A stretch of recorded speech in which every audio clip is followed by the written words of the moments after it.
Vous est-il arrivé d'avoir des amis très très très proches de cœur et du jour au lendemain, plus de nouvelles, vous pouvez plus vous voir et vous comprenez pas pourquoi? Ce mystère, qu'est-ce qui s'est passé? Qu'est-ce que vous avez dit? Qu'est-ce que vous avez fait?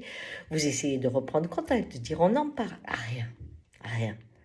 Ça ne fonctionne pas, alors que vous avez été très proches. Moi, cela m'est arrivé et j'ai eu vraiment une meilleure amie, hein, qu'on me dit, et en plus dans une période difficile, puisque mon fils qui avait 6 ans avait un cancer et son fils qui en avait 10 aussi. Donc on a partagé quelque chose de fort et les années suivantes aussi, ça a été très très puissant.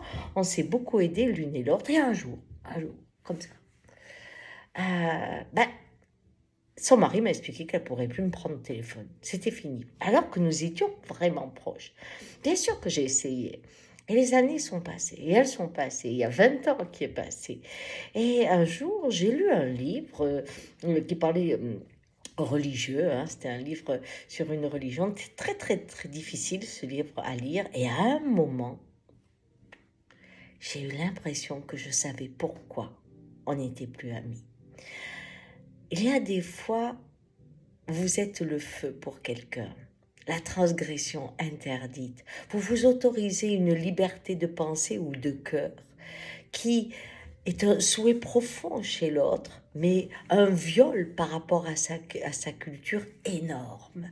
Et là, j'ai compris que mon attitude, ma liberté quelque part, touchait profondément les croyances auxquelles elle devait se soumettre. Et cela m'a soulagée. Est-ce que c'est vrai? J'en sais rien. Ce que je sais, c'est qu'à partir de là, je me suis dit c'est normal. Alors, si vous vous trouvez dans cette situation, je vous souhaite qu'une chose, c'est qu'à un moment, vous trouvez votre propre explication de de ce départ mystérieux, et que vous puissiez être en paix, car sinon cela hante longtemps. Qu'est-ce que j'ai fait? Pourquoi? Comment?